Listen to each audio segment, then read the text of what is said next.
prontos para continuar mais essa batalha que nós temos aí, essa missão, né, de fazer essa capacitação nossa, que nós já estamos desde o início do ano, né, os cursos da plataforma Ápice, outros palestrantes, nós já tivemos a participação do professor Antônio, da UFRR, semana passada. Também tivemos uma palestra sobre recursos renováveis no início do ano. E agora nós temos a satisfação de receber a professora Helena, que da Feira de Ciências há muito tempo, há muitos anos, ela sempre esteve presente nesse desenvolvimento das atividades relacionadas à FECI, e nós agradecemos muito. A professora Helena tem um currículo vasto, possui licenciatura em Ciências Físicas e Biológicas e Matemática pelo Centro Universitário de Brasília. Ela também é bacharel em Economia pela Universidade Federal de Roraima, especialista em Metodologia da Pesquisa pela Universidade Federal de Roraima, é mestre em Ciências da Educação Superior pela Universidade. Olá, que bom estar com vocês para mais um curso de avaliação para os trabalhos da Feira de Ciências. Nesse ano, em particular, a gente precisa enaltecer, porque estaremos realizando a 30ª Feira de Ciências do Estado de Roraima. Isso, de fato, é um momento para a gente realmente comemorar. Então, junto dos trabalhos que são realizados para os alunos, tem o corpo de avaliadores, e nós estamos, então, trabalhando agora nesse momento para conhecer um pouquinho mais do trabalho do avaliador para os projetos da Feira de Ciências. Esse curso ele tem todo o apoio da Secretaria de Estado da Educação, né, com a coordenação do Centro de Formação de Professores, que é o CEFOR. Então, de 3 anos para cá, o CEFOR assumiu a coordenação da Feira de Ciências e com todo o aparato, tanto da formação de professores para a elaboração dos projetos, quanto do corpo de avaliadores, que são professores e outras pessoas vinculadas à área também. Então, desde já, a gente agradece aí a presença, inclusive, a parceria do SEBRAE, que se mantém, isso é muito importante, a Universidade Estadual, a Universidade Federal, enfim, estamos aqui para mais esse momento, para discutir um assunto tão importante que é a avaliação dos projetos da Feira de Ciências. Bom, a Feira de Ciências está diretamente vinculada ao tema da Semana Nacional de Ciência e Tecnologia. Por que isso? Porque desde sempre nós entendemos que o trabalho de pesquisa dos alunos é uma produção do conhecimento, né? Os alunos se envolvem com projetos científicos, desenvolvem toda a sua trajetória numa perspectiva da educação científica, e aí, então, na grande feira é o espaço da popularização desse conhecimento, da divulgação desse conhecimento gerado, e que está diretamente atrelado aos objetivos da Semana Nacional de Ciência e Tecnologia, e que o Estado de Roraima também realiza a sua semana no Estado, né? Então, o tema nacional é Ciências Básicas para o Desenvolvimento Sustentável. Nada mais oportuno termos, nesse momento, esse tema, porque entendemos que, diante das situações, diante das questões que se apresentaram no mundo, né, principalmente em relação à Covid e as suas consequências, nós precisamos pensar na ciência básica como realmente aquela que cria o alicerce para depois o desenvolvimento de atividades científicas mais aplicadas. Então, esse tema propõe a integração, né, da Semana Nacional com o Ano Internacional das Ciências Básicas e reconhece a importância dessa ciência básica para atingir um dos objetivos que são sugeridos, né, para o desenvolvimento sustentável pela ONU, né, que é a Organização das Nações Unidas. Então, ou seja, a programação da Feira de Ciências ela compõe a programação da Semana Nacional de Ciência e Tecnologia no Estado e na programação nacional. Isso já traz toda uma outra conotação em relação ao entendimento do que é a Feira de Ciências, quais são os seus maiores objetivos.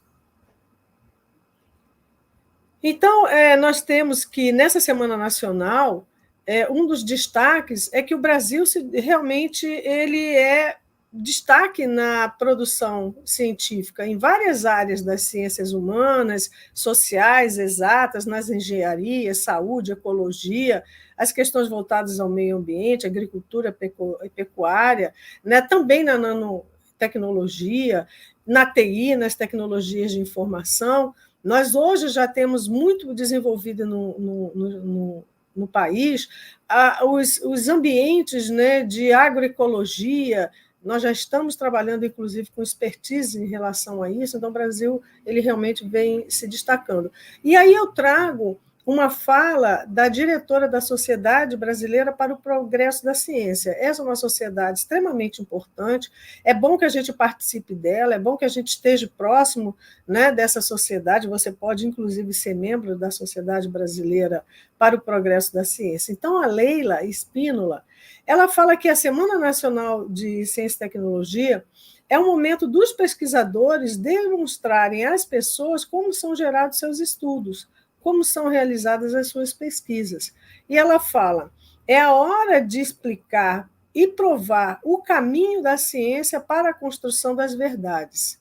É contrapor as fake news, porque enquanto essas notícias falsas ostentam em verdades como virtudes, a Semana Nacional de Ciência e Tecnologia proporciona à sociedade, durante todo o ano de sua preparação, a descoberta das façanhas da ciência. Então, é nesse aspecto que aí entra as atividades da Semana Nacional no Estado, e dentro dessas atividades, a Feira de Ciência, onde os alunos também estão mostrando o que eles produzem de conhecimento para outros alunos, para os seus pais, para outros professores, para a sociedade como um todo. Essa é a nossa menina, é a logomarca da Feira de Ciências. Essa logomarca ela chega por intermédio de um concurso público, então a gente tem que valorizar, né? Tem que divulgar, tem que colocar no nosso material promocional, tem que colocar nos banners dos trabalhos. Então está aí a nossa mascote da nossa Feira de Ciências. Nesse ano, volto a dizer, a 30ª edição dessa feira. É uma das feiras mais antigas do país e também, por isso, ela precisa ser muito valorizada. Bom, o tema, eu já falei, da Semana Nacional é Ciência Básica para o Desenvolvimento Sustentável, e o tema da Semana Nacional no estado de Roraima é Ciência Básica e o Desenvolvimento de Roraima, que também se atrela ao mesmo tema da Feira de Ciências, né? O nosso formato vai ser presencial, a feira vai acontecer presencialmente, né? O período estabelecido está no edital, vocês devem ter acesso a esse edital, e o maior objetivo da Feira de Ciências, então, é apresentar a produção de conhecimentos científicos, tecnológicos e inovadores no âmbito do estado de Roraima, a partir do projeto que é desenvolvido pelos alunos nas escolas. Bom, no processo de avaliação dos trabalhos, a gente não pode deixar de lembrar que são trabalhos de iniciação científica dos alunos da educação básica, né? Então, nós temos aí uma formação de um corpo julgador, da comissão julgadora, que é formado, então, por professores, pesquisadores, técnicos e convidados. Todos serão credenciados, significa dizer que todos, mesmo passando por esse curso, por esse momento que nós estamos conversando agora, vocês deverão se inscrever.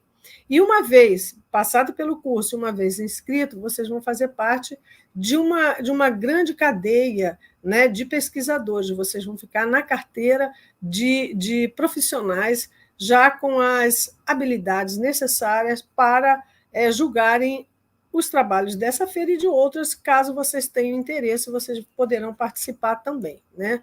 Então, nós temos, nos projetos de feira de ciências, nós atendemos, vamos verificar que nós estamos com projetos nas etapas de ensino da educação infantil, do ensino fundamental dos anos iniciais e anos finais, e do ensino médio, e também das diferentes modalidades de ensino. A educação de jovens e adultos, que é a EJA, a educação profissional, a educação escolar indígena e também a educação especial, que sempre aparece em projetos desenvolvidos pelos alunos da educação especial, seja da sala de recurso multifuncional, seja dos alunos que estão participando junto de outros alunos, né? Então, a avaliação e a classificação final, ela vai premiar os 5 melhores trabalhos de cada etapa. Esses alunos, então, vão receber essa premiação que também está prevista lá no edital. Isso é importante a gente dizer. Então, a partir de agora, a gente precisa estar atento aos critérios de avaliação. Esses critérios também fazem parte dos requisitos lá no item próprio do edital.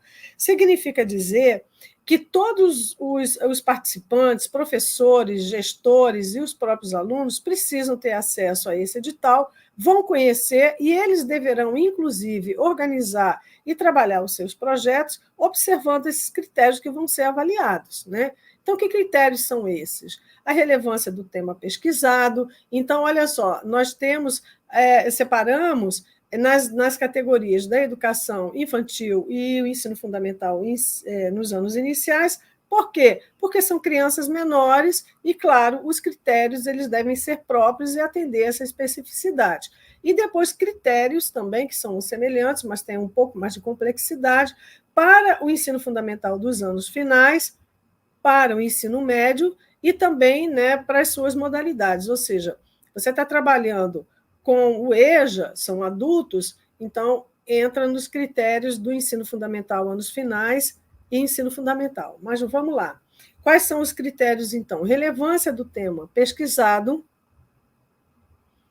relevância social e ambiental, criatividade e inovação, domínio do tema abordado, metodologia pedagógica e científica, uso adequado dos materiais, clareza e objetividade na apresentação do trabalho, apresentação das definições e dos conceitos científicos presentes no projeto, desempenho dos expositores, qualidade do diário de pesquisa, o relatório de pesquisa e o banner, que são os materiais, principalmente o banner, que é um material de exposição, né? Então, depois nós vamos detalhar o conceito que está embutido em cada um desses critérios.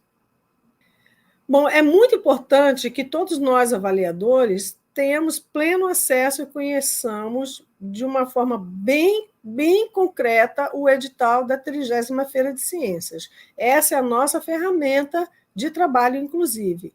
Todas as questões que estão envolvidas no processo avaliativo deverão estar presentes lá no edital. Então, a gente precisa ler e fazer com que esse edital seja um dos documentos que nós vamos portar durante o processo de avaliação, até para que a gente possa tirar alguma dúvida no decorrer da avaliação.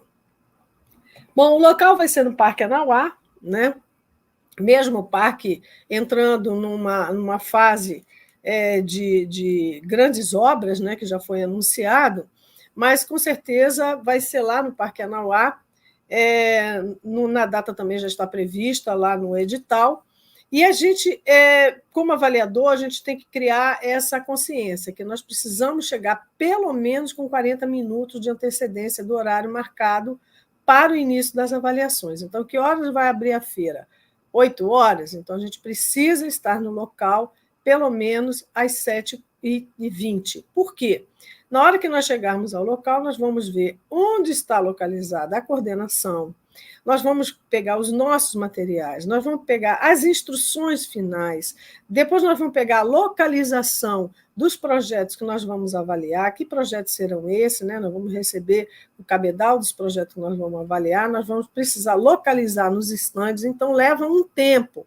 Então, é extremamente importante que a gente chegue com antecedente, né? A gente se dirija ao ponto da coordenação, a gente busque todas as informações, né? Tire as nossas dúvidas e a gente, então, recebe o material e as últimas orientações para a realização da avaliação.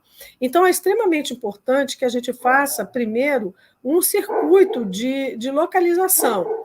Verifica onde estão esses projetos, né?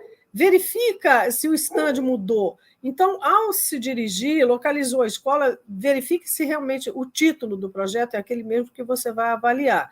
Porque, às vezes, isso não é via de regra, mas às vezes acontece, por mais que a coordenação acompanhe, por mais que a coordenação esteja presente, verificando tudo, às vezes ainda acontece de alguma escola trocar distante. porque bateu o sol, porque aqui o vento não corria, ou porque a maquete é grande demais. Então, fiquem atentos, verifiquem sempre o nome da escola e o título do projeto para ter certeza da avaliação que vocês estão realizando, tá bom? Bom, claro, é extremamente importante que vocês deverão estar com o celular totalmente à disposição do processo avaliativo. Em princípio, a avaliação ela vai acontecer por um formulário online, né, por um aplicativo, mas pode ser que em uma situação de emergência, qualquer situação que não haja conexão de internet, então o plano B sempre acontece com a disponibilização das fichas impressas, né? Mas, enfim, o celular deve ficar à disposição do processo de avaliação. É muito chato quando um aluno está apresentando um trabalho, está falando sobre a sua proposta, e, de repente, o avaliador está olhando o WhatsApp, está olhando mensagem de texto, está atendendo o telefone, então isso efetivamente não pode acontecer, né? Então, ou seja, nós precisamos ter dedicação absoluta, atenção absoluta para aquele momento no processo de avaliação do projeto. É respeitoso, é necessário. O aluno, inclusive, se sente valorizado e está entendendo o que está acontecendo ali. Mas se você fica desviando a atenção, olhando para o lado, olhando o celular, ou deixando o menino falar, isso, no mínimo, é antiético, né? Então, a gente faz essa recomendação, lembrando que é um momento que você deverá estar totalmente conectada, totalmente voltada ao trabalho que está sendo apresentado. Bom, então, para o processo de avaliação, nós vamos apresentar aqui rapidamente os instrumentos, né? Como eu falei, vocês poderão receber, né, o acesso a um aplicativo pelo celular, que realmente facilita muito em todos os aspectos, até no registro da avaliação, quanto para o envio da mensagem lá para a base da coordenação. Então, o processo de resultado é muito mais rápido e tudo. Mas pode ser que dê algum problema, pode ser que a conexão não funcione, e aí, então, existem as fichas que serão impressas, é o plano B, sempre fica tudo pronto para a necessidade de um plano B. Vamos apresentar, então, essas fichas. Observem, né? Então, vocês vão ter a relação dos critérios, que eu já mencionei, e a pontuação é de 0 a 10. Né? Então, claro que você deverá ter, inclusive, sensibilidade. Nós sabemos que as pessoas são individuais, cada pessoa é uma pessoa que ela já traz consigo a sua bagagem de informação, os seus juízos de valores, as suas formas de compreender o mundo. Mas a gente tem que lembrar, primeiramente, que nós estamos lidando com crianças, nós estamos trabalhando com jovens, nós estamos trabalhando com alunos. Né? Então, sempre a sensibilidade, sempre a mediana, né? Não vai dar um 0 para uma nota, e não, né? Se, de fato, houve um esforço daquele aluno, se, de fato, houve um envolvimento daquele aluno. Então, é extremamente importante que a gente tenha essa sinalização. É de 0 a 10, então, observa. Chegou a desenvolver um trabalho? Chegou a ter iniciativa de fazer uma atividade? Então, necessariamente, isso deverá ser valorado. Tá bom? Bom, agora eu vou falar um pouco sobre os critérios, porque, como eu disse, né, nós temos os nossos entendimentos, nós temos as nossas interpretações, mas nós apresentamos alguns conceitos que estão imbricados nesses critérios, de forma que, quando o avaliador se dirija à sua atividade, ele já tenha uma noção do que nós queremos para que seja avaliado naquele critério. Né?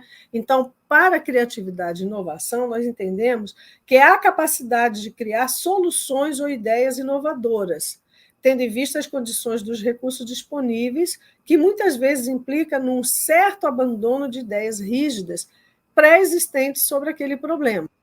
Pode se referir à maneira de propor o problema, às técnicas utilizadas para elucidar os aspectos envolvidos, por exemplo, os testes de hipótese, as variáveis utilizadas. Nem todos os projetos, eu reitero aqui, né, requer necessariamente a elaboração de variáveis, vai depender muito do tipo do projeto. Os projetos experimentais, sim, é mais fácil de fazer o levantamento de hipóteses, é mais fácil você definir as variáveis que serão analisadas. Né? Enfim, a maneira inovadora de pensar e de agir sobre um problema ou uma problemática proposta.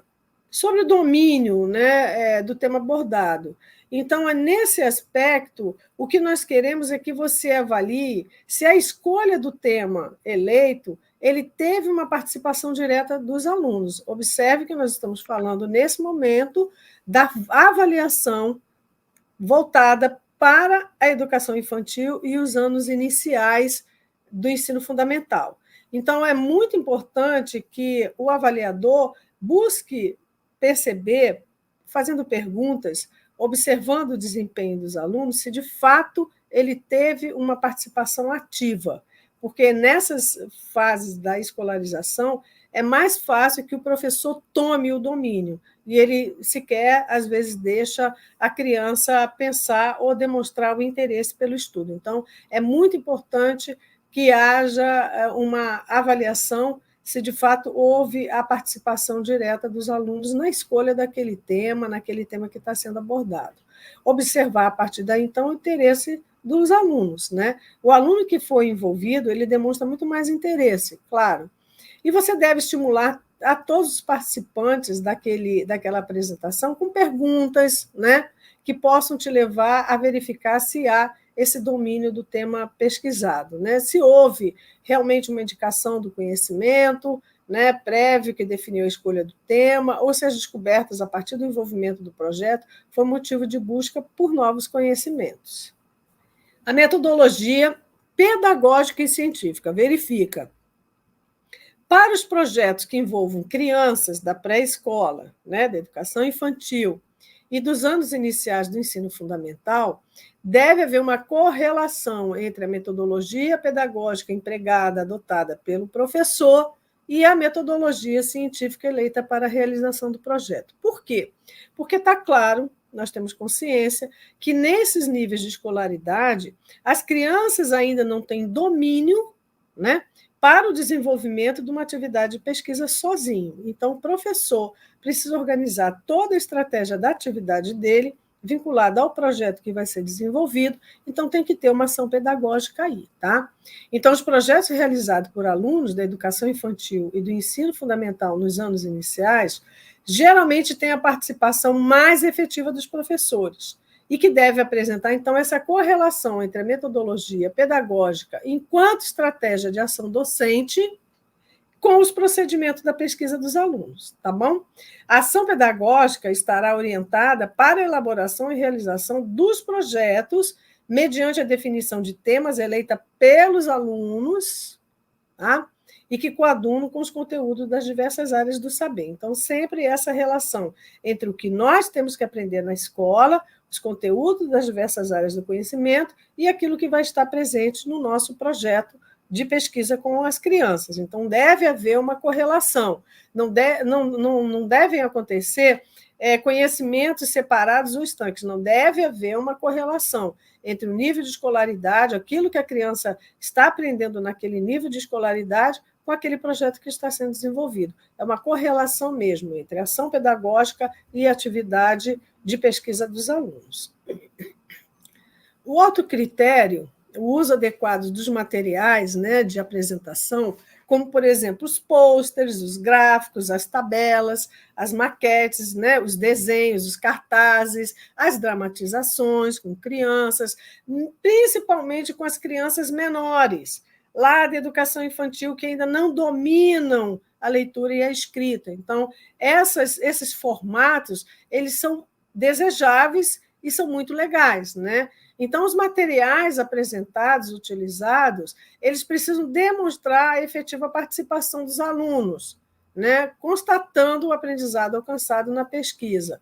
Os professores orientam, auxiliam e colaboram com a organização dos materiais a serem definidos para a apresentação dos trabalhos. Então, o avaliador ele precisa verificar se esses materiais indicados para a apresentação do trabalho dos alunos é compatível com a idade e a série daquele aluno. Correto? Clareza e objetividade na apresentação do trabalho. O que nós queremos nesse requisito de avaliação? Nós queremos ver se houve o desenvolvimento e uma sequência lógica, um poder de síntese com as ideias-chave do que está sendo apresentado lá no trabalho, né? Ou seja, o encadeamento dos conceitos com os dados apresentados. Essa apresentação desses materiais, ela deve compreender, né? Ela facilita, melhor dizendo, a compreensão do trabalho, é um requisito que você vai observar. O pôster contém tópicos, gráficos, fotografias, é muito legal que na educação infantil e nas séries iniciais, principalmente primeiro e segundo ano, que contenham fotos mostrando que essas crianças efetivamente estavam no desenvolvimento do projeto, né? Efetivamente estavam inseridos, seja lá fazendo experimentos, seja indo a campo, seja trabalhando com um grupo de alunos. Então, é bacana que tenham essas fotos, né? O pôster contém tópicos, gráficos, fotos, etc., que ajudam na explicação ou está carregado de informações. Então, é outra coisa também que o avaliador precisa observar. A organização desse material está claro? A forma como foi colocado para ser exposto traz uma compreensão ou está uma confusão de dados, de informações, fotos sobrepostas, que às vezes também acontece isso, a ansiedade do professor, ela acaba sobrepondo fotos e informações e fica uma coisa difícil até para a criança apresentar. Nesses casos, é até melhor que ele opte por ter 2 banners, né, do que jogar todas as informações num só. Né? Ou seja, a apresentação visual ela precisa realmente estar clara, até para facilitar ainda mais com as crianças menores. Né? As crianças menores precisam ter mais clareza naquilo que vai apresentar. E nas pequenas, que ainda não leem, né, por mais que o banner esteja lá e que tenha sido elaborado pelo professor, aí qual foi a estratégia que o professor adotou para que essa criança, de fato, possa apresentar aquele projeto que ele vivenciou? Né? Enfim, são requisitos que a gente precisa estar atento na hora da avaliação.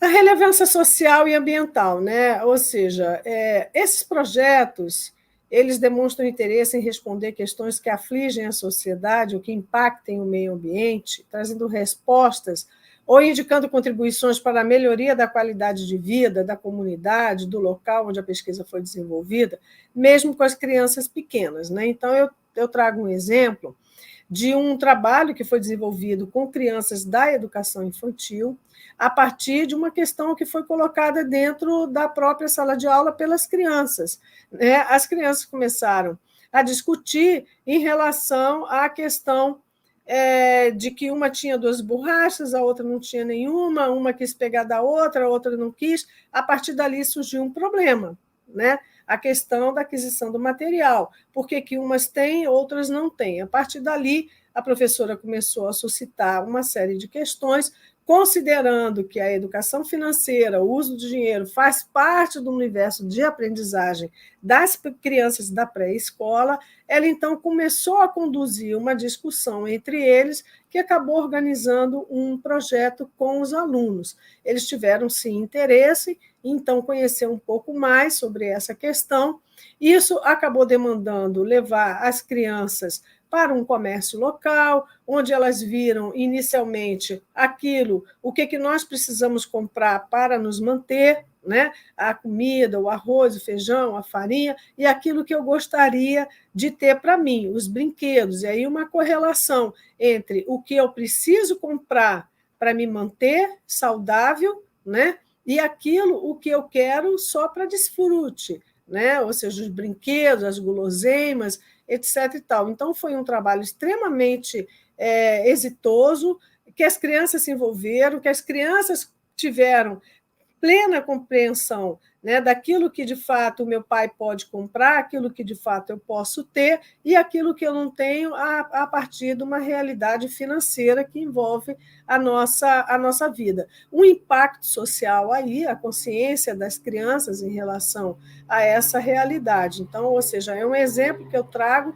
de como pode ser feito um trabalho com criança, onde houve a participação plena delas, a escolha do assunto a partir de uma situação que foi gerada de uma problemática dentro da própria sala de aula, enfim, são essas perspectivas que a gente precisa estar atento. E, nesse momento, eu trago uma outra situação que nós, avaliadores, precisamos estar atentos.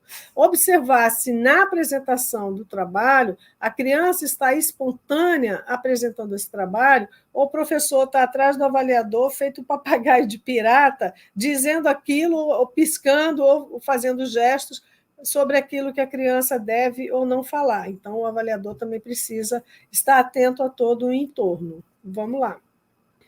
Então, a apresentação das definições dos critérios científicos essenciais do trabalho. Esses alunos eles necessitam indicar, então, alguns conceitos científicos relativos àquela pesquisa, explicando alguns fenômenos, dizendo quais são as causas e as consequências daquele fato, né? E, sempre que possível, aproximar as questões presentes do estudo com a teoria que as explica, respondendo essencialmente por que tal fenômeno ocorre. E a gente pode estimular os alunos exatamente fazendo essa pergunta, mas para você, por que isso acontece? De que forma isso acontece? Então, estabelecer sempre uma conversa muito suave, uma conversa muito próxima, né? Chegar sempre de uma maneira muito suave, conversando com as crianças, deixando as crianças mais à vontade, porque todo o processo avaliativo sempre causa um impacto, né? E chegou o avaliador, então logo todo mundo congela. Então, ou seja, nós, enquanto avaliadores, precisamos quebrar essa situação e deixar realmente que as crianças fiquem muito à vontade, muito tranquilas na hora de fazer a apresentação dos trabalhos, tá bom? Bom, adequação do nível escolar dos expositores. Esse momento também é um momento extremamente delicado. A gente precisa ter muita sensibilidade, porque, às vezes, em princípio, a gente acha, nossa, mas as crianças, nessa idade, fazendo um trabalho tão complexo, não comece a julgar por aí. Comece a estimular com perguntas e verifique se, de fato, as crianças tiveram a oportunidade de experienciar aquela situação. E aí você, com certeza, vai se surpreender. As crianças são capazes, sim. Ou o contrário também. Nossa, mas um trabalho tão simples, né? Poderia ter explorado mais. Então, verifique o que aconteceu. Às vezes, uma pesquisa recém-iniciada, né? Ou seja, de muito pouco tempo de organização, de fato, não vai permitir que as crianças tenham um maior grau de aprofundamento. Então, sempre essas perguntas, né? Há quanto tempo vocês estão desenvolvendo essa pesquisa? Vocês gostaram de desenvolver esse trabalho? Como foi o desenvolvimento desse trabalho? O que vocês fizeram? Né? Como vocês chegaram a esse tema? Como vocês chegaram a esse resultado? O que vocês fizeram para chegar e trazer essas situações que estão colocadas aqui? Aí você vai vendo e vai mensurando se de fato houve uma participação plena e as crianças têm domínio sobre aquilo que está sendo apresentado, ou se de fato foi um trabalho, né, como a gente chama, trabalho de encomenda. Alguém fez para os alunos, organizou e fez com que eles decorassem aquilo para ser apresentado. Fica muito claro, gente. A gente pode, só nas conversas, só estimulando com pergunta, isso fica muito claro. Então, é importante verificar se, de fato, né, aquela criança com aquela faixa de idade, ela está dentro daquele, né, universo, se conseguiu aprofundar um pouco mais, se aquilo está adequado para o nível de escolaridade dela. Mas não se surpreendam. Os trabalhos que são desenvolvidos com muita antecedência, as crianças dão um show, mesmo as crianças bem pequenas. O desempenho, claro, dos expositores tem a ver com o que eu estou falando, né? O grau de desembaraço, de segurança, entusiasmo, né? A demonstração de interesse do estudo realizado, isso tudo fica claro, tudo fica muito, né, presente na hora da apresentação. As crianças estão com frases decoradas, elas não conseguem ir além daquilo que foi ensaiado para falar. Se é feita uma pergunta, elas se embaralham todas, elas se perdem porque perdeu a sequência do decoreba. Então, verifiquem isso, né? O acompanhamento dos professores interferir na apresentação dos alunos, eu acabei de falar isso. Então, verifique. Às vezes tem professor que é mais ansioso do que o próprio aluno que está ali apresentando o projeto em avaliação, né? No momento da avaliação. O professor, às vezes, fica, mas fulano, diga isso e aquilo. Você esqueceu. Não. Aí a gente pensa, professora, vamos deixar a criança à vontade, não tem problema. Vamos lá. Então, chame a atenção da criança para você e faça devagarinho que o professor realmente não interfira ali, porque às vezes deixa a criança mais ansiosa e mais embaralhada ainda, né? Então, vamos olhar isso com cautela também. O diário de bordo é um documento necessário, né? É o caderno de campo. Então, ou seja, para as crianças pequenas, esse diário de bordo necessariamente é elaborado pelo professor, porque a criança não tem o domínio da leitura e da escrita, né? Então, quem vai organizar? O que deve conter esse diário de bordo, né? Deve ter todo o registro das atividades que foram desenvolvidas. Reunião com os pais, por exemplo, ida ao canteiro da escola para fazer tal coisa, assistir um vídeo sobre o assunto. Então, tudo que acontece para o processo do desenvolvimento do trabalho precisa estar registrado ali.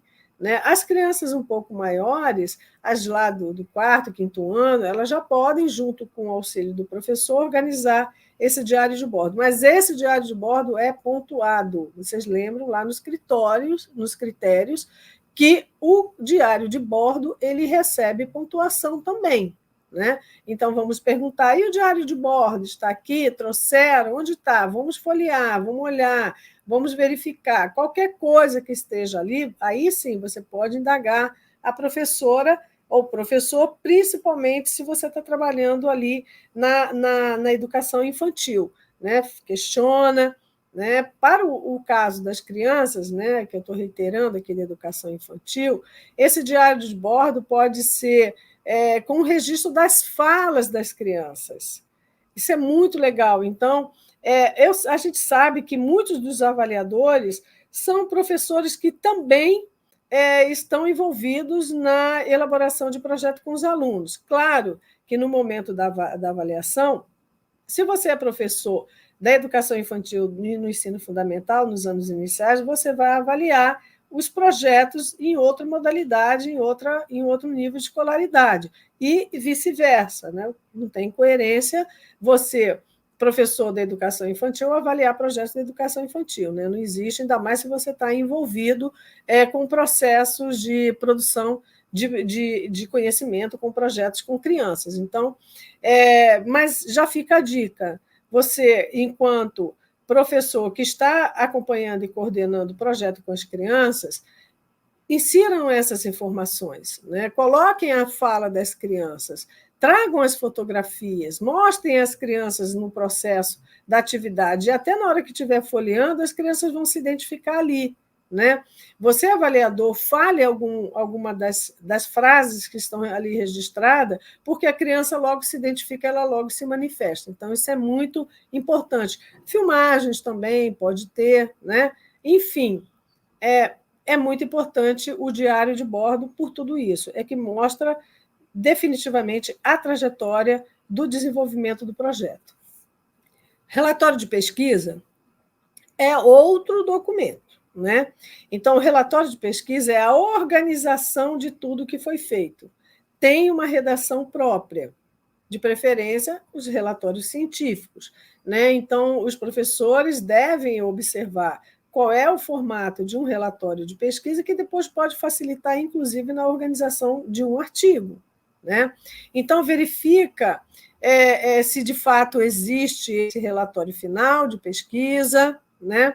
Além do diário de bordo, se ele está organizado, né? Inclusive o banner. Então, aqui a gente chama essa atenção, não confunde o diário de bordo com o relatório de pesquisa, são documentos diferentes. Um é como uma agenda, né? O diário de bordo é o caderno de campo, é a agenda das ações. E o relatório, ele é mais dissertativo, ele tem todo um formato, tem uma apresentação, tem um sumário, né? Tem um texto mais elaborado, correto? Bom, aí agora a gente passa para os critérios, vocês vão verificar que são critérios com algumas especificidade para os anos finais do ensino fundamental, né? O ensino médio e as diversas modalidades de ensino. Mas, claro, nós temos um projeto da educação indígena, que é uma modalidade, mas feito com crianças da pré-escola, então nós vamos utilizar a ficha de avaliação das crianças da pré-escola, correto? Então, olha lá, quais são os critérios? Relação com o tema do evento, aí já tem uma certa correlação entre o tema do evento, que é Ciência Básica para o Desenvolvimento de Roraima, que é o tema de Roraima. Então, o projeto está relacionado a uma pesquisa básica, a um tema voltado para o desenvolvimento de Roraima, então verifica esse critério. Criatividade e inovação, conhecimento científico do problema abordado, metodologia científica, observem que não tem a metodologia pedagógica, é só metodologia científica, profundidade da pesquisa, clareza e objetividade na apresentação do trabalho, relevância social e ambiental também, caráter investigatório é um critério, viu? Diferente, não aparece lá para as crianças menores, adequação no nível escolar dos expositores, desempenho dos expositores durante a apresentação do projeto, qualidade do diário de pesquisa, que é o diário de bordo, e o relatório de pesquisa e o banner. Então, observem que tem alguns critérios que são mais específicos e exigem um pouco mais claramente da atuação dos alunos. Da mesma forma, né, os critérios são de 0 a 10, da mesma forma, né, vamos ser parcimoniosos, vamos ser, né, mais condescendentes, perceber o esforço dos alunos, então nada de muito extremo, principalmente notas muito baixas, isso cria uma frustração, cria um sentimento, né, de fracasso, e não é isso que a gente quer. Vamos lá. Eu trago agora, na sequência, só uma demonstração de como é apresentado o formulário do aplicativo, do online, né? Então, da mesma forma, nós vamos preencher os campos e observe que os critérios, né, eles são necessariamente obrigatórios. Então, você não consegue registrar o item posterior se você não registrou o dado anterior. Isso é muito legal, porque, às vezes, na confusão, na correria, a gente se confunde, a gente esquece. Não, então ele é obrigatório. Você não vai conseguir passar para o item seguinte se você não respondeu o item anterior. Aqui, como é só uma demonstração, está de 0 a 5, mas, claro, o formulário de vocês online vai obedecer os critérios de 0 a 10. Né? Então, é muito fácil, é só clicar em cima e passar a avaliação, e ela é muito rápida, né? Isso ajuda muito. Tomara que a gente tenha internet com segurança e com boa velocidade lá no dia da Feira de Ciências. Bom, só para a gente fazer um reforço, né, já que agora a gente está olhando os alunos maiores, ou seja, do 6º ao 9º ano do ensino médio, do EJA, né, e as outras modalidades, então vamos também observar alguns critérios, os conceitos que estão imbuídos nesses critérios que estão elencados para avaliação. Bom, o tema do evento, né? O trabalho apresentado está de acordo com o tema proposto no evento? O título do trabalho é adequado? São as coisas que a gente precisa observar.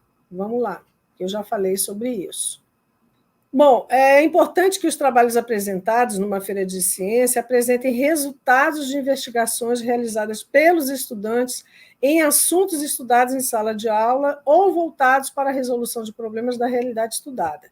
Então, desde o tema do evento, a gente já precisa observar se há uma correlação entre os assuntos, as propostas que estão lá, né, nas ações educativas daquele nível de escolaridade, com o tema que foi eleito para o desenvolvimento do projeto. A capacidade criativa, da mesma maneira, né? Ideias inovadoras, como é que eles utilizaram os recursos, né? Se houve, né, alguns abandonos de ideias rígidas e antigas, se eles conseguiram visualizar novos formatos. Se pode refletir a maneira de propor um problema, as técnicas utilizadas para utilizar os aspectos envolvidos, teste de hipótese, quando é o caso, uma forma nova de pensar e agir sobre uma problemática proposta. Né? Então, por exemplo, um dos trabalhos, um dos temas, né, que sempre aparecem, por exemplo, gravidez na adolescência, porque isso está muito dirigido mesmo à situação dos jovens, né?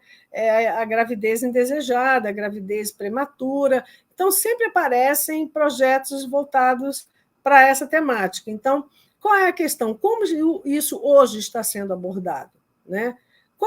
Qual é a visão que hoje os alunos vêm trazendo a respeito dessa problemática, que é uma problemática recorrente, que é muitas vezes estudada. Estão trazendo situações novas, estão trazendo dados diferenciados, estão trazendo abordagens que hoje faz com que a gente compreenda o fenômeno sobre outro aspecto. Então, a criatividade e inovação é nesse sentido. Conhecimento científico do problema abordado, o domínio do conteúdo, né? Avaliado por meio de perguntas sobre o trabalho, ou seja, como é que vocês coletaram esses dados? Aonde vocês buscaram essas fontes? Como é que vocês analisaram os dados, né? A metodologia científica, claro, avaliar o rigor científico durante a execução do projeto. É extremamente importante, senão nós não vamos ter um trabalho sólido, né? O rigor científico é extremamente importante. Então, a metodologia da pesquisa, a metodologia do trabalho, a metodologia eleita, ela precisa estar clara, ela precisa estar presente e os alunos precisam falar sobre isso. A profundidade da pesquisa, esse é um requisito muito importante, né? Até que ponto o aluno conseguiu se envolver naquela temática, né? Ele conseguiu realmente ter uma coerência entre o tema abordado e aquilo que ele está apresentando? A argumentação é adequada, né, aos resultados obtidos? Ele tem condições de apresentar algumas limitações no decorrer do desenvolvimento do trabalho? Isso também é muito importante. Às vezes é um tema muito complexo, a pesquisa foi iniciada muito tardiamente e ele precisa dizer: nós conseguimos chegar até determinado ponto, nós temos muito interesse, estamos gostando muito de desenvolver esse trabalho e a gente sabe que nesse tempo não dá, a gente vai continuar a pesquisa. Se ele não falar, você pode estimular com esse tipo de pergunta, né? Nossa, que trabalho interessante. E aí, para o ano que vem, vocês têm interesse em dar continuidade a essa pesquisa, né? Os problemas teóricos e práticos surgidos ao longo do desenvolvimento do trabalho, enfim, são situações que você tem que observar e você tem que estimular com perguntas, sempre de uma maneira mais solícita, de uma maneira mais, né, dedicada, mais espontânea também, né? Isso é muito importante, que os alunos se sintam muito à vontade, muito seguros com a sua presença lá. Resultado na aprendizagem dos alunos: o domínio do conhecimento dos alunos em relação ao tema proposto do projeto, observando o grau de aprofundamento do conhecimento a partir dos conteúdos presentes nas disciplinas.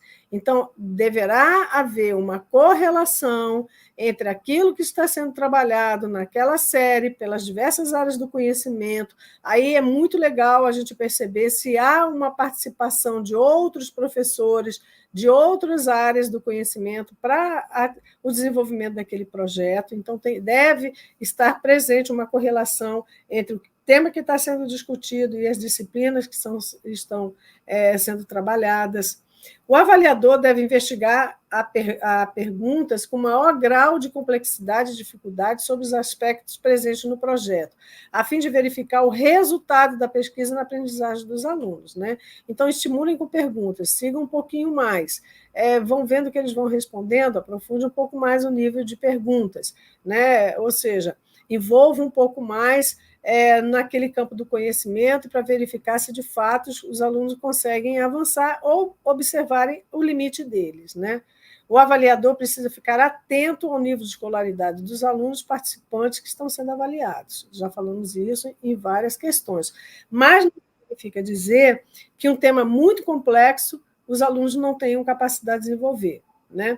Eu tenho um exemplo de um trabalho de biologia, que teve uma orientação de uma doutora com alunos de primeiro ano de ensino médio. Então, os alunos maiorzinhos e tudo, mas eram sobre briófitas, sobre líquens, né? Então, que aparentemente a gente pensa, nossa, mas é um assunto tão complexo, será que esses alunos vão conseguir, né? E aí, na hora que você começa a conversar e perguntar e verificar o que eles desenvolveram, o tempo de pesquisa foi um tempo tão longo que, de fato, eles conseguiram mergulhar naquele assunto. Foram diversas vezes a campo, fizeram coleta de água, levaram ao laboratório, fizeram análise. Então, a professora de biologia com a doutora pesquisadora na área, né, de microbiologia, de briófitas, né, de líquens e outros musgos, etc. e tal, deu plena condição para que aquelas alunas, aquelas jovens alunas, pudessem ter uma experiência científica muito aprofundada. Então, sim, vamos observar o nível dos estudantes, mas não vamos subjugar a capacidade de desenvolvimento da atividade, principalmente as atividades mais longas no campo do desenvolvimento da pesquisa, e principalmente se tem um pesquisador qualificado orientando o desenvolvimento desse trabalho. Os resultados são fantásticos. Vamos lá. Clareza e objetividade na apresentação do trabalho, da mesma forma como o outro, né? O material foi bem preparado, as maquetes, elas obedecem uma escala. Com alunos maiores, jovenzinhos, não se admite uma maquete totalmente fora de escala, né? Então, é de se supor que já aprenderam lá na matemática, em outras áreas do conhecimento, o suficiente para conseguir entender na geografia, entender as escalas. Né? Então, você vai fazer uma maquete, você precisa fazer uma representação da realidade na escala menor. Né? Então, observe o material que foi produzido, a organização dos banners, né? O material de suporte, tem muito projeto com degustação, verifique se a degustação está segura, se o alimento está bem guardado, ou se está exposto, se tem, né, material descartável suficiente, aonde está sendo colocado o material descartável, faz parte também da aprendizagem, tá? Então, ou seja, isso tudo precisa estar presente na hora da apresentação do trabalho. Vamos lá. Bom, essas são algumas questões que a gente pode trazer, né? Que a gente pode observar, instigar e estar sempre com as questões também formuladas na cabeça. Ao apresentar aquele trabalho, o estudante consegue identificar, pontuar os aspectos mais relevantes, os resultados mais importantes, consegue expressar de forma clara e objetiva a importância daquela pesquisa que ele se propôs a desenvolver? Por que ele consegue responder? O que era para ser feito? E para quem ele consegue fazer essa manifestação? Então, ou seja, é importante considerar que na apresentação oral, né, todo mundo tem um nível de nervosismo, mesmo para aqueles que já participaram de outros projetos. Né? Então, tente estabelecer sempre um diálogo com aquele estudante, com aquele grupo, né, sobre essa experiência, sempre numa conversa, e você vai avaliando e vai fazendo essas perguntas estimuladoras. As perguntas do avaliador foram respondidas com propriedade, a partir daí você é capaz de fazer mensuração, né, de valores, né, quantitativos lá naquele formulário que você vai receber. Vamos lá. O material escrito reflete o conhecimento do estudante sobre o projeto? São questões que você ainda precisa estar em mente, né? As fases do desenvolvimento foram apresentadas de forma bem organizada, porque a pesquisa científica requer necessariamente uma sistematização, uma regularização de situações que vão sendo encadeadas do início do pensamento lá, do meu tema, a pergunta investigativa, né, o meu referencial teórico, os conceitos que eu vou trabalhar, a metodologia que eu vou empregar, a ida a campo, trazer os dados, né, avaliar os dados, discutir sobre eles, apresentar situações de resultado. Então, ou seja, tem todo um rigor científico, metodológico que precisa ser cumprido.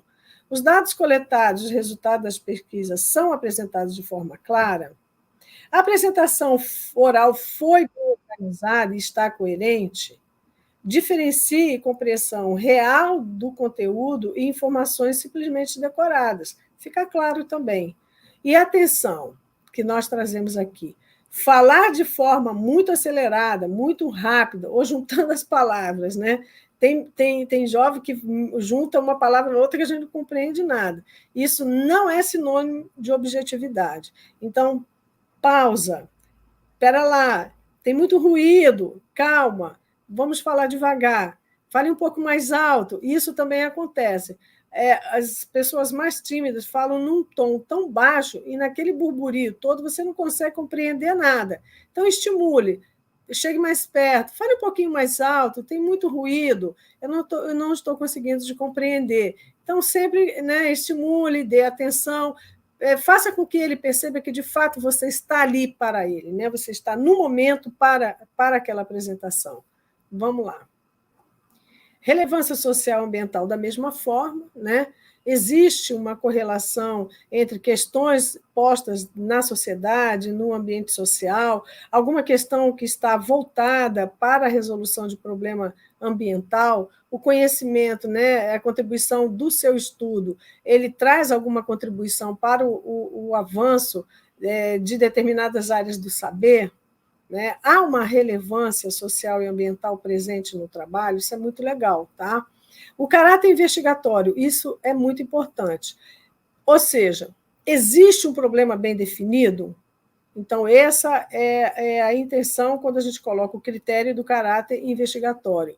Foram elaboradas e testadas hipóteses, considerando que nem todos os trabalhos, principalmente os trabalhos voltados para as ciências sociais, requer o teste de variáveis ou quer formulação de hipóteses, né? Então, vamos estar atentos muito a isso. Os procedimentos de coleta e análise dos dados utilizados foram adequados para resolver o problema proposto? As conclusões estão de acordo com o problema proposto, ou seja, o caráter investigatório é efetivamente o corpo de toda a pesquisa, né? A partir do tema, conseguiram identificar uma boa pergunta, conseguiram trazer os elementos essenciais da pesquisa, não é? Então, ou seja, estratégia de coleta de dados, de análise de dados e pensar sobre esses dados a fim de ter um texto mais de fechamento, mais conclusivo, isso é importante ter ao observar o caráter investigatório. Bom, a gente não pode deixar de ter em mente que, claro, o trabalho que está sendo apresentado é um trabalho de pesquisa em ciências, né? Uma questão foi colocada, um problema foi proposto, e os estudantes chegaram a uma conclusão aplicando as habilidades próprias das ciências, como observação, a medição, a análise, levantamento de hipóteses, teste de hipótese, experimentação, tomar decisão, conclusão, né? Ou, dependendo do perfil do trabalho, ele vai ter também a observação, a atuação em campo, né? Vai mergulhar no ambiente da pesquisa para compreender melhor os fenômenos, etc. e tal. Vamos lá. Identificação dos conceitos científicos essenciais no trabalho. Os alunos necessitam indicar alguns conceitos científicos relativos àquela pesquisa que foi desenvolvida, né? Principalmente quando a gente trabalha com os jovens, né, de 7º, 8º, 9º ano, ensino médio, né? Então, eles precisam realmente explicar os fenômenos, as causas e as consequências, apresentando, inclusive, alguns estudos com a teoria que as explica, né? Principalmente respondendo por que tal fenômeno ocorre. Vamos lá.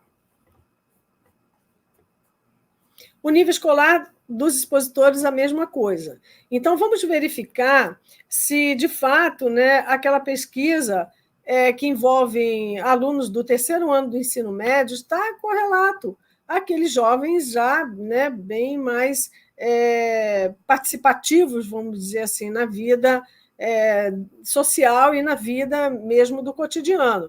Já são jovens de 17, 18 anos, 19 anos, então já tem uma maturidade maior. Mas isso não significa dizer, volto a dizer, né, que, de fato, aquele projeto ele está muito aquém ou muito além daquele nível de escolaridade. Sempre estejam atentos a isso, sempre façam perguntas de forma que vocês possam perceber o nível de profundidade que aqueles alunos conseguiram chegar ao desenvolver aquela questão, aqueles estudos, aqueles trabalhos que foram propostos por eles. Por exemplo, pode parecer inadequado que crianças de 10, 12 anos falem sobre mecanismos de reações orgânicas, um conteúdo extremamente abstrato que, em geral, crianças dessa idade teriam uma certa dificuldade de compreender e explicar. Mas pode também acontecer o contrário, um tema muito trivial ser apresentado por um estudante de séries mais avançadas. É o que eu estou colocando a todo momento. Então, ou seja, vamos olhar isso, e ao tempo que você observar, nossa, mas é um assunto assim tão superficial, né, para alunos de primeiro ano de ensino médio, então, não está adequado. Calma, investigue, pergunte. A primeira pergunta é, quando o tema, tanto muito complexo ou muito simples, ele é apresentado. Você coloca, há quanto tempo vocês iniciaram esse trabalho? Então, trabalhos de pesquisa com 1, 2 meses, com certeza vão ser trabalhos muito superficiais. A própria ciência, né, já indica isso. Não tem como você fazer pesquisa em 30 dias, não é? Nossa, mas esse trabalho está muito, muito complexo.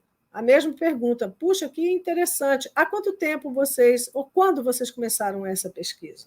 Então, essas são as perguntas que a gente precisa fazer para julgar a questão do nível de escolaridade para o perfil do projeto. Desempenho dos expositores, a mesma coisa, né? Ou seja, a postura, o desembaraço, seriedade, segurança, entusiasmo e disponibilidade durante a exposição, que às vezes também a gente percebe isso, né? Os alunos estão assim completamente desmotivados, estão ali realmente obrigados e falam sem interesse, falam olhando para o lado, então fala até a página 2, a página 3 já olha para o colega, daqui para frente é com você, e já sai. Então, isso tudo precisa ser avaliado, porque observa, é um critério a ser avaliado. Bom, isso também é muito importante. A pesquisa bibliográfica faz parte de diversas áreas do conhecimento, né? Mas observe, se for uma pesquisa histórica, ou no campo do conhecimento da história, a pesquisa bibliográfica pode ser o cerne da pesquisa. Significa dizer o quê? Que ele pode fazer uma revisão bibliográfica, ele pode fazer uma pesquisa histórica a partir de uma situação, né? Buscando os autores, buscando as revisões. Então, cuidado, não considere, puxa, mas uma pesquisa bibliográfica, sim, uma pesquisa bibliográfica na área de história ou qualquer uma outra área, desde que se proponha por esse caminho metodológico, ela é válida, sim, ela tem validade, sim. As demais pesquisas experimentais, ou de outros formatos, ou com outros temas a serem trabalhados, deve ser um requisito presente no processo investigativo. A pesquisa bibliográfica ela vai balizar os trabalhos que já foram realizados nesse campo do saber, o que é que nós estamos trazendo de volta. Então, observem e tenham cautela em relação às pesquisas bibliográficas. Bom, a postura dos expositores, a mesma coisa a gente já falou, a questão de desembaraço, seriedade, segurança, disponibilidade na apresentação do projeto. Ele precisa estar ali com foco também. Bom, diário de bordo, da mesma forma, se para a educação infantil e séries iniciais do ensino fundamental ele é importante, para o ensino fundamental, séries finais e ensino médio e outras modalidades, ele é necessariamente exigido. Da mesma forma, é uma agenda que deve comprovar as atividades, ela deve estar organizada com um registro. Dia tal, nós íamos ter uma reunião com o nosso orientador científico, ele não apareceu, tem que estar registrado. Íamos a campo, choveu demais, não conseguimos fazer nossa coleta, precisa estar registrado.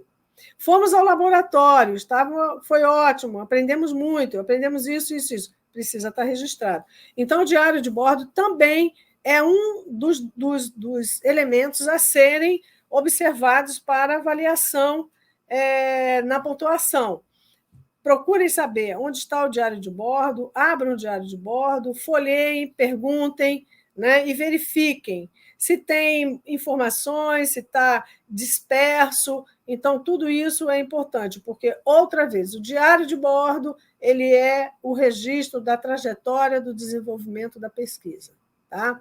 Se ele tem dados, se ele tem informações, se ele tem um calendário sequencial mostrando do início ao final da pesquisa, isso é muito importante. Então, olha lá, eles também podem ser manuscritos digitalizados ou digitais, né? Então, ou seja, de repente ele organiza tudo lá e ele tem uma tela de um computador e ele pode apresentar mostrando passo a passo daquilo que foi desenvolvido na pesquisa. Né? A documentação foi realizada adequadamente ao longo do desenvolvimento do projeto? Essa é uma questão que você tem que observar. Por ser um caderno de anotações, espera-se que o material seja, em grande parte, manuscrito, né?